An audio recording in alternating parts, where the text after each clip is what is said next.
All right. This is not a test. This is me doing my research and consulting with my lawyer. Okay. And it's in response, it's a dialogue. This is not that I'm right or that even the advice that I've received is right, but it does expose in the dialogue some insight. And part of it is a response because there's no other forum for me to talk about this. And because in the one forum there was, people said, hey, Chiz, you've got your own forum, go talk about it there. Right? So I'm talking about it here because there is no private forum. So let me read some responses to me talking about the potential financial conflicts of interest between the owner of Community Crypto Protocol with admin keys and buy and burn assets in it, the potential conflicts of interest with owning a private mastermind. All I'm doing is exposing the potential conflicts of interest. In response to that, there are two responses that people gave me. And one of is and these are, I'm not going to say who it is, it doesn't matter. Hey, Chiz, maybe you should join it. That mastermind group is nothing to do with insider intel for Dragon X. Glad to hear it. It's more about investments outside of the regular token meme place, meaning stables, real world assets, bonds, etc., plus macro analysis. And the dividends / Dragon X side is, quote, liquidity in macro caps. I don't know what that means, but I can imagine. So nothing to do with selling any Dragon X. FYI, thank you for the inside information. Next, someone says, quote, I think you're mixing up, I'm mixing up closer access, right?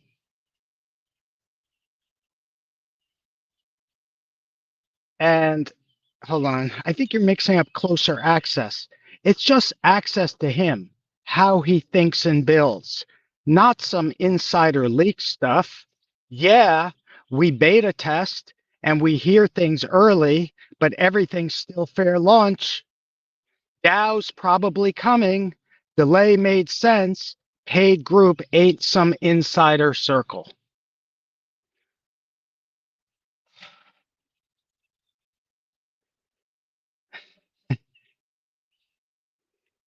Right? So the DAO's probably coming. That's nice to hear. The delay made sense. How do you know that? From whose perspective? I have no idea about that. The paid group ain't some insider circle. Okay, I trust you. So here's the thing.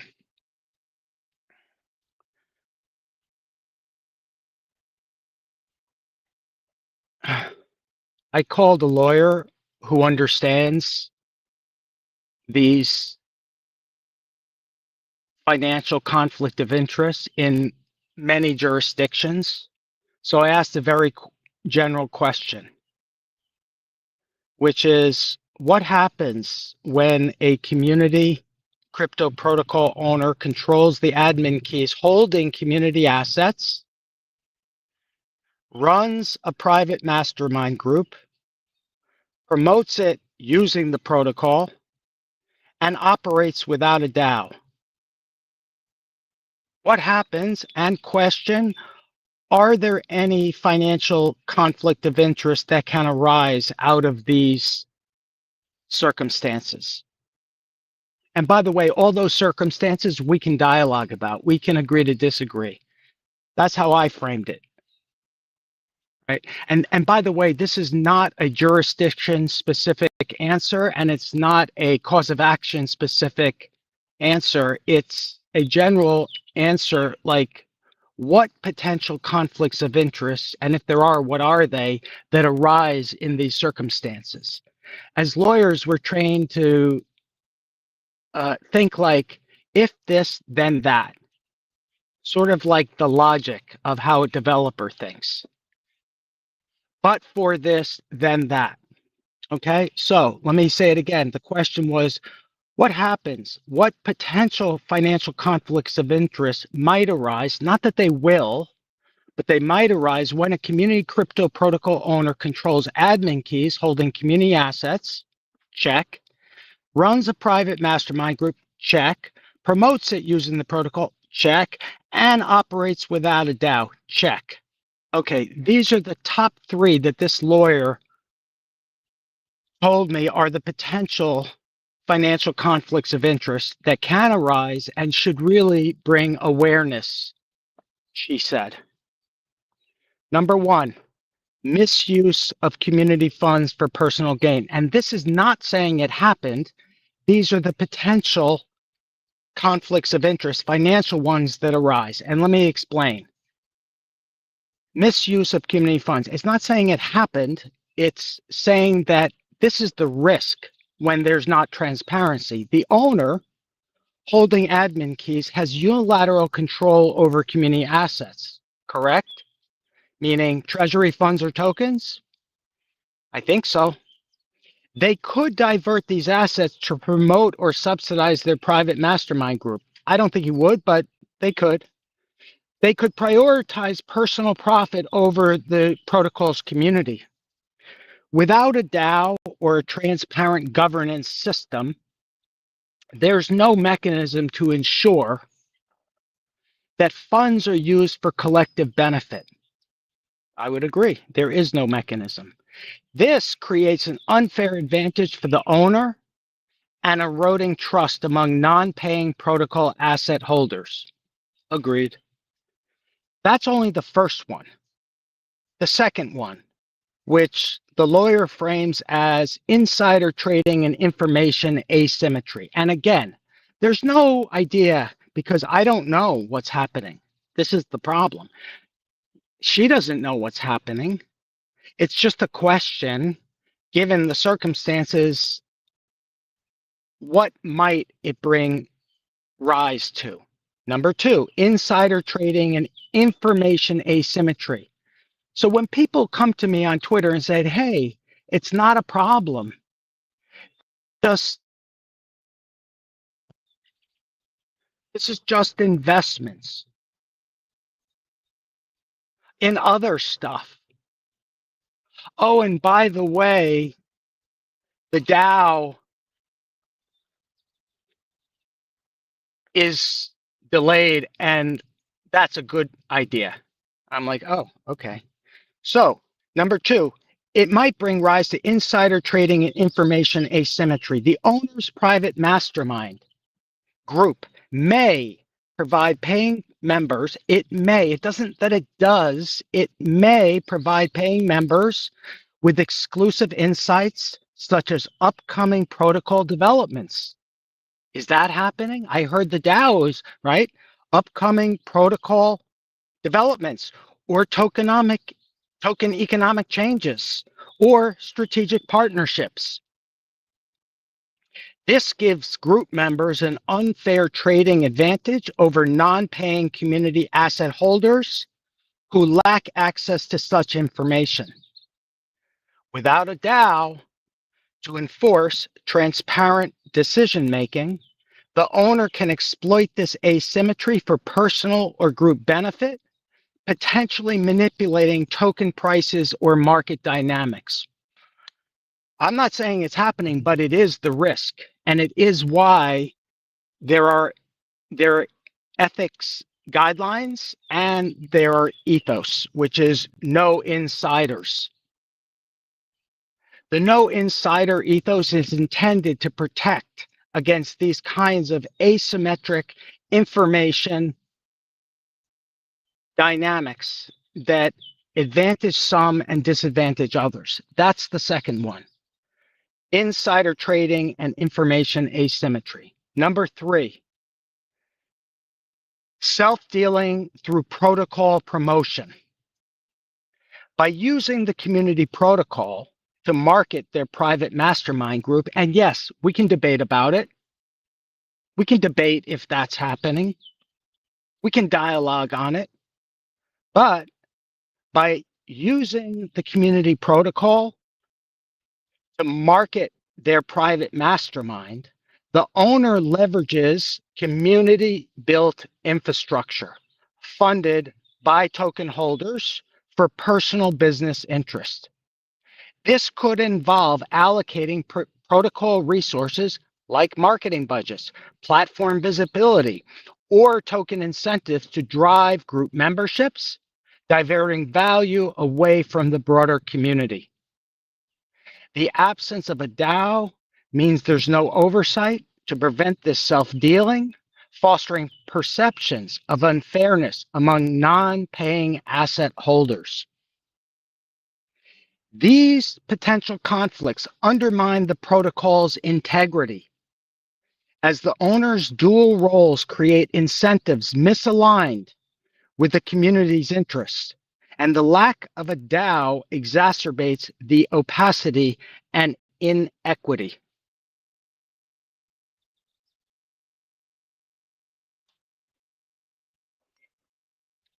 So that's why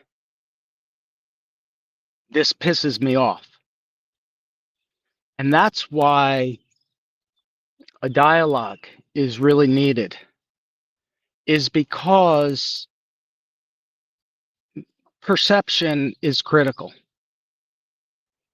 And financial transparency and boundaries is crucial. And when it's not there, it arises these potential risks and potential causes of action. The causes of actions are a punitive process. That's not needed here. I'm doing this to raise awareness. I'm doing this to educate. I'm doing it to dialogue. There's no punishment. There's nobody. Assuming positive intent, then the question is, make it right. Create a DAO. Especially when there is a paying private group, the absence of a DAO, you see it? The absence of a DAO or another viable governance structure creates absolutely, non-negotiably information asymmetry and unfairness. I believe people are free to do private masterminds. I even believe that protocol owners are free to do private mastermind. That doesn't make it right. It doesn't make it ethical. It doesn't make it congruent with the ethos of no insiders, which is the stated ethos. It doesn't make it, just because I'm free to do it or he is free to do that, doesn't make it right. It doesn't make it ethical. Right? And in fact, it arises potential legal liability and legal risk. It's obvious. Now, that doesn't mean that the jurisdiction is clear, the cause of action. No, it doesn't. And honestly, it's irrelevant in the conversation about ethos. And so if I bring this back to Bullish Lee's effort to document an ethos, I would say support that man. He's on the right path. I support him 100%. He's going to need support because there are power players that don't want to be held accountable by a form of governance that is decentralized, without authority, but is community initiated. And when there are no better governance procedures in place to protect investors, then it's time to speak up. Even if it means that someone like me is marginalized. It's fine. It doesn't affect me. I'm doing this because I know in my heart of heart it's not right. And I know based on my experience that it arises not only potential, but clear conflicts of interest, in my humble opinion. And I also know that this is easily fixable. It's never easy to regain trust, but it is easy to regain alignment around a very simple idea: no insider, special access, right? And if this community can't see that this is a clear red flag, then the ethos is really, you know, needs some breath and needs a breath of fresh air. And if anyone can take the high road and lead a community effort, it is Builder Bullish Lee. And so anything I can do to support that, but I will not, I refuse to inhibit my freedom of speech. And I will continue to utilize my experience. I'm not anyone's lawyer, but I am representing my own interests here. And I'm using my legal experience and my ethical practices to raise the red flag and say something isn't right here. And I can't control it, and I surrender to it, but I'm using the power that I have is the power of freedom of speech, and to do it in a way that doesn't denigrate any individual. The individual here, I think the intent is good. I still think it's unacceptable. I think that for a community protocol where there are admins holding a lot of money, and now I'm hearing an insider, someone that's paid, telling me that it's a good idea that the DAO is delayed. I'm like, how do you know that? Who told you it was a good idea? I didn't hear that. All I heard was it's being delayed because I want to. That's it. I don't know why. Do I deserve to know why? If I'm a holder, I do. If I invested in Dragon X, if I put my Titan X into the Genesis and it ended up in the Dragon X vault, absolutely. Yes. That's the, other than the no insider rule, the second addendum or add-on that I would add to Bullish Lee's document of ethos is what I call the dialogue clause, right? Ongoing dialogue clause, that especially if there are admin keys, especially if there's no DAO, there needs to be a commitment to ongoing dialogue that's accessible to everybody, that doesn't go into private pay-to-play venues, right? Where people are talking clearly about DAO and why it's good and why it's not.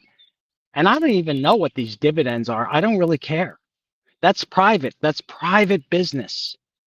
If it has something to do with Dragon X, that's totally different, but that's private. If it's just the business owner saying, here's dividends to my people, cool. Great.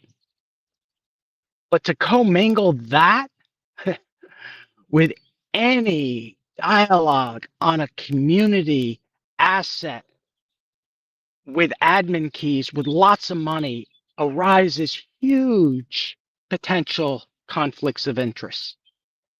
Huge. All it took was this lawyer about 20 minutes.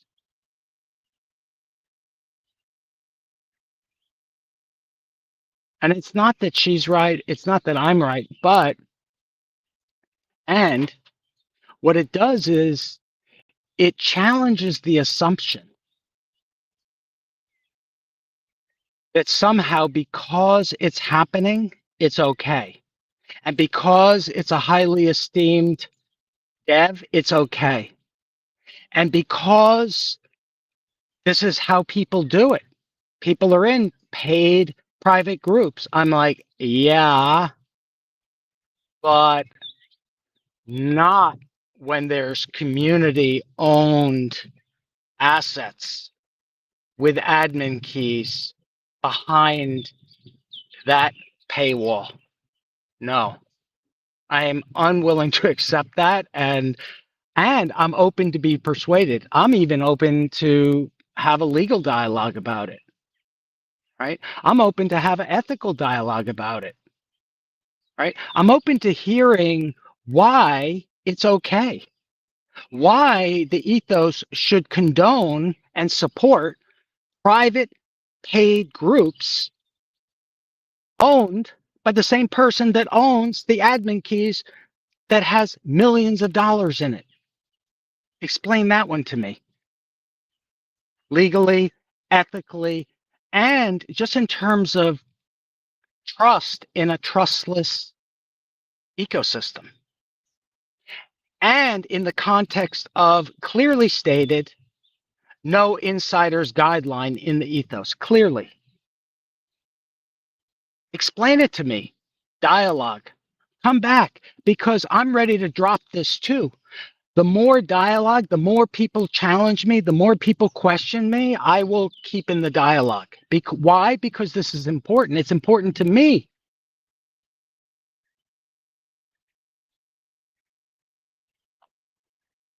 Peace.